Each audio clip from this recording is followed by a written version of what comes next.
Treino e dieta, qual dos dois é mais interessante para você alcançar o seu resultado?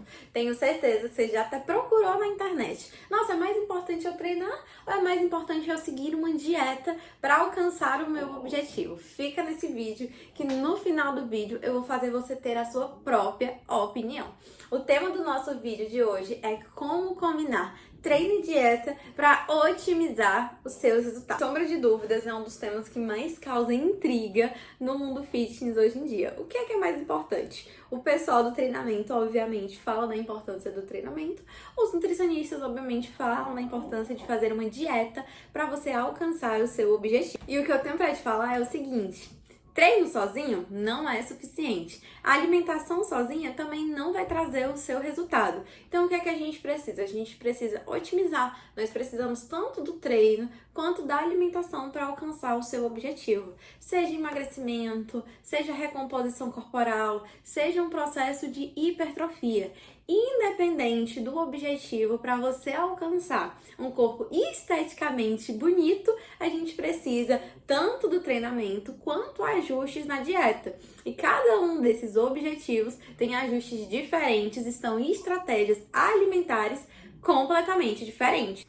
Mas aqui é um canal de uma nutricionista, né? Então, obviamente, nós vamos falar mais sobre a alimentação.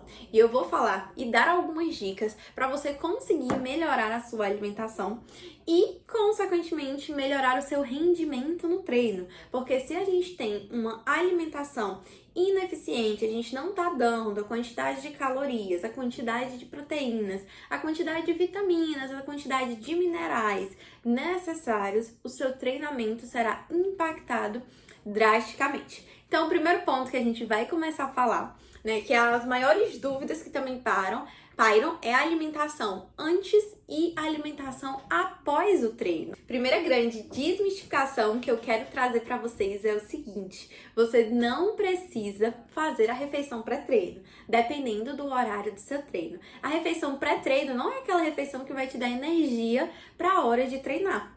Muitas vezes a gente utiliza a refeição pré-treino apenas para a pessoa não ter uma queda de hipoglicemia. Então, passou muito tempo sem comer, glicose abaixo no sangue, você acabar desmaiando.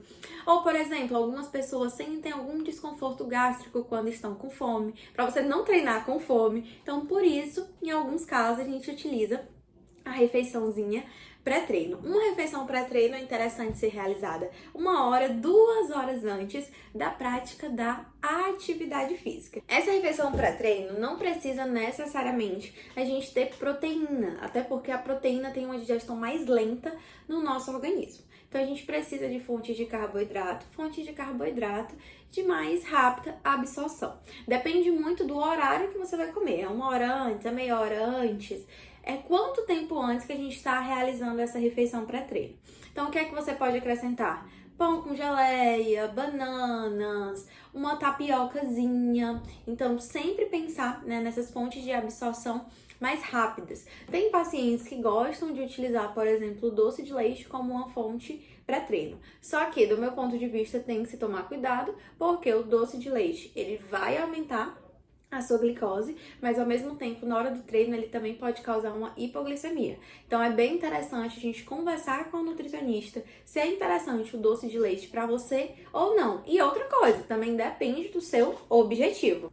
Sobre a refeição pós-treino, muito se fala sobre o consumo de proteína, mas não precisa necessariamente você sair da sua atividade física e você bater um shake de whey, por exemplo. Não tem essa necessidade de ser logo após a prática da atividade física. A gente tem uma janela para o consumo de proteína entre 3 ou 4 horas. Então vamos falar que a sua próxima refeição já é o seu jantar que você vai realizar 1 hora depois. Então não tem a necessidade da gente comer proteína logo após a prática da atividade física. A gente pode fazer uma refeição mais completa um pouco depois, 1 hora, 2 horas depois. Mas sempre que a gente pensa na refeição pré-treino, pós-treino, tem que ser uma refeição que a gente consiga bater carboidratos, que a gente consiga uma quantidade legal também de proteínas para recuperação muscular e pensando também no glicogênio muscular, que é a nossa reserva de carboidrato, que é depletada na prática da sua atividade física.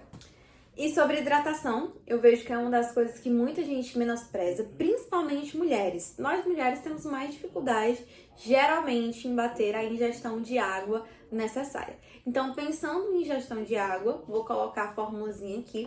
Você precisa beber 35 ml vezes o seu peso corporal. Então, 35 ml, um exemplo de uma mulher de 50 quilos, então a gente vai ter ali a sua dosagem de água por dia. Lembrando que isso é variável, se você mora em estados muito quentes, a gente precisa aumentar para pelo menos 40 a 45 ml por cada quilo de peso corporal. E se você realiza também atividades físicas em horários, por exemplo, no meio-dia, onde o sol está muito quente, a gente tem um índice maior de desidratação. A água é essencial para o bom funcionamento do organismo, seja no processo de emagrecimento, hipertrofia, não negligencie a água. E óbvio que eu não poderia falar de alimentação pré e pós-treino se a gente não falar também do tipo de atividade física que você realiza. Musculação a gente pode aplicar bem para esses pré e pós-treinos. Porém, se você realiza atividades de endurance, atividades de longa duração, por exemplo, um ciclismo, corrida, dependendo da quantidade de kms que você corre, algumas variações podem ser necessárias nessas dicas que eu mandei para vocês. Então, depende muito de questão de composição corporal, do seu objetivo atual é melhorar a performance, seu objetivo atual é hipertrofia, melhorar a massa muscular, seu objetivo atual é perda de gordura corporal, então tudo isso é altamente subjetivo. Eu sei que muitas vezes falam como se a alimentação fosse algo totalmente comprovado que servisse para todos, mas não, cada organismo é único e cada atividade física também demanda um esforço e uma organização completamente diferente. Tô lembrando aqui para vocês que essas são dicas básicas que vocês podem seguir, mas ao longo das videoaulas a gente vai aprofundando mais. Quero aprofundar também na prática de cada atividade física para conseguir dar dicas melhores para vocês. Quero que vocês entendam, né, que fora todos esses fatores, a gente ainda tem um fator de individualidade. Cada organismo é único. Homem funciona de uma forma, mulher de outra. Fora isso, a gente tem N variáveis, que é questão de metabolismo, questão de peso e altura diferente. Individualidades, tem pacientes aqui no consultório que precisam comer alguma coisa antes de treinar. Outros pacientes não têm a necessidade, só a última refeição, que foi a refeição que vai dar energia para a prática da atividade física, a pessoa não sente nenhum desconforto. Então, por isso é importante, sem sombra de dúvidas, procurar um profissional qualificado para ajustar tudo isso para você. E no final, não tem um que ganhe do outro. A prática de atividade física, junto com a alimentação alinhada e ajustada, vai fazer você alcançar o seu objetivo. Então, não tem receita milagrosa, é constância, disciplina e fazer todos os ajustes necessários para você alcançar seu objetivo. Não é só estética, é saúde, é performance. Então vocês conseguem ver que é bem mais complexo do que parece. E para finalizar, se vocês gostaram desse conteúdo, querem que a gente aprofunde mais nas diferenças das atividades físicas que eu falei mais por cima, a gente vem aqui explicar tudo direitinho para vocês. Curte, comenta, compartilha e envia para amigos que precisam entender também dessa diferença. E muito obrigada e até o vídeo da próxima semana. Tchau!